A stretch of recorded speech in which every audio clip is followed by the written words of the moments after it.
Thank you for joining us for this second day of our conference, Barack Obama and the Lessons of Antiquity. We have a great day lined up with numerous scholars from around the country. I'm Gleaves Whitney, Director of the Hauenstein Center for Presidential Studies at Grand Valley State University, and I welcome you all. It is my pleasure at this point to introduce our morning keynote speaker, Professor Bruce Thornton. Dr. He received his BA in Latin from the University of California at Los Angeles and his Ph.D. in comparative literature from UCLA in 1983. He's the author of numerous essays and reviews on Greek culture and civilization, especially their influence on Western civilization. He also writes on contemporary political and educational issues, and for example, his most recent book is Decline and Fall, Europe's Slow Motion Suicide. He's written a number of other very interesting books as well. Ladies and gentlemen, please join me in welcoming Dr. Bruce Thornton.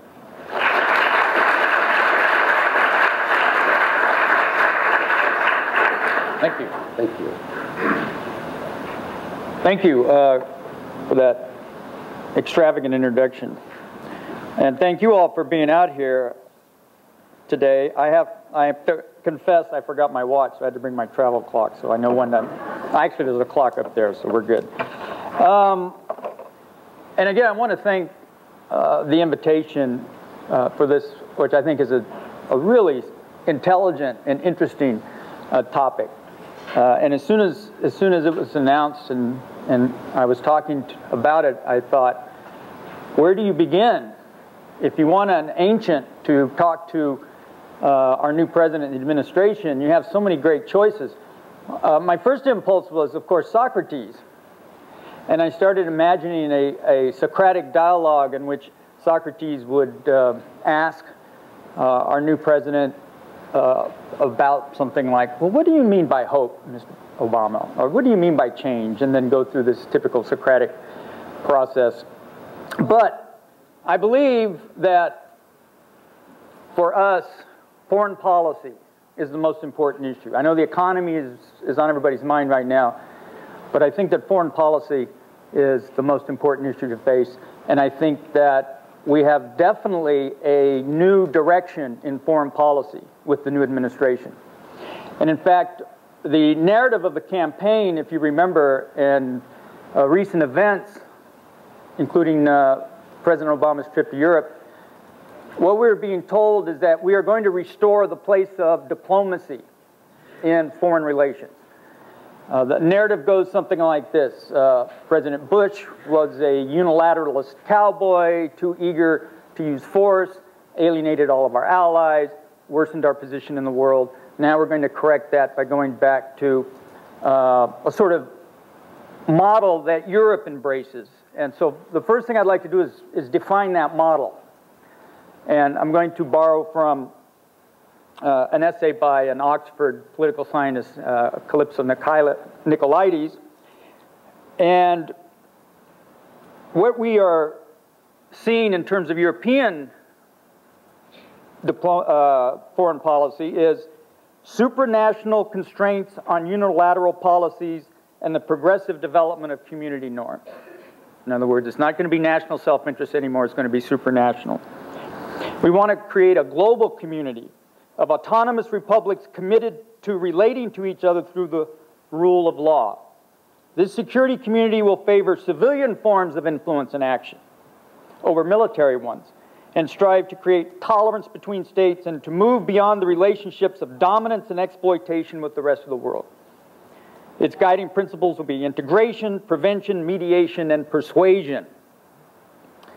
In other words, the reliance on force is going to be subordinated now to transnational, international institutions and diplomacy first.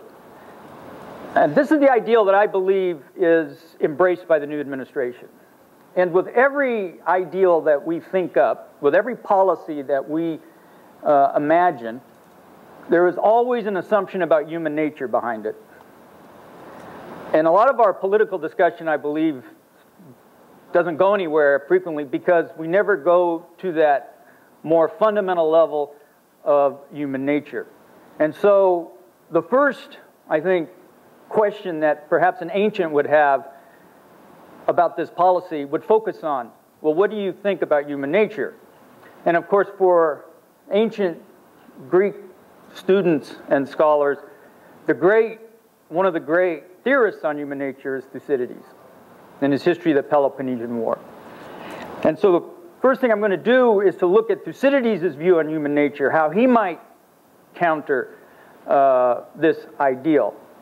So what is the view of human nature that lies behind the ideal of interstate relations that I just summarized? Well, it is the notion that humans are evolving and have progressed. They are more rational. They are developing beyond the use of force. All problems that exist are the result of material deprivation, of not having enough freedom, not having enough prosperity, not getting enough respect from the rest of the world. So that since humans are fundamentally rational creatures, if you eliminate all of these material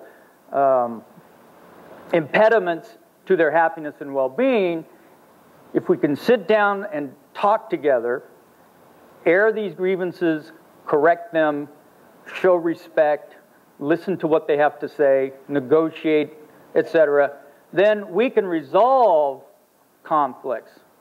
And that force will only worsen these conflicts. And that, I think, is basically the fundamental notion behind such an ideal. That is, that diplomacy and negotiation and discussion can replace force in interstate relations. What would Thucydides say to somebody who endorses this, or to President Obama, if he were able to question him? Well, I think he would consider such a notion delusional, to put it mildly. Because one of the great achievements in Thucydides is the way that he talks about the Peloponnesian War between Athens and Sparta in terms of an idea about human nature that he sees evident in interstate behavior. And I want to read to you an interesting passage. This is from Book 1, and this is at the very brink of the Peloponnesian War.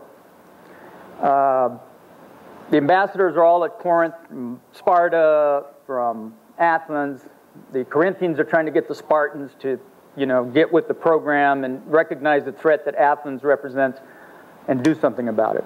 Then the Athenians respond. And the criticism of the Athenians is that they have created an empire that is unjust. It started as a mutual defense league against the Persians and then evolved into an empire in which all of these one-time allies are now subject states that must pay tribute to Athens. And so in this response of the Athenian ambassador, you get a glimpse of what Thucydides sees as the engine of human behavior and interstate behavior. And so the Athenian ambassador says, "It follows that it was not a very remarkable action or contrary to the common practice of mankind if we did accept an empire that was offered to us and refused to give it up under the pressure of three of the strongest motives: fear, honor, and interest." Notice those three motives: fear, honor, and interest. "And it was not we who set the example, for it has always been the law that the weaker should be subject to the stronger. Besides, we believed ourselves to be worthy of our position. And so you thought us till now, when calculations of interest have made you take up the cry of justice, a consideration which no one ever yet brought forward to hinder his ambition when he had a chance of gaining anything by might." Now that's an interesting statement. In other words, people start talking about justice and all these other ideals when they're unable to achieve their aims or gratify their interests by using force.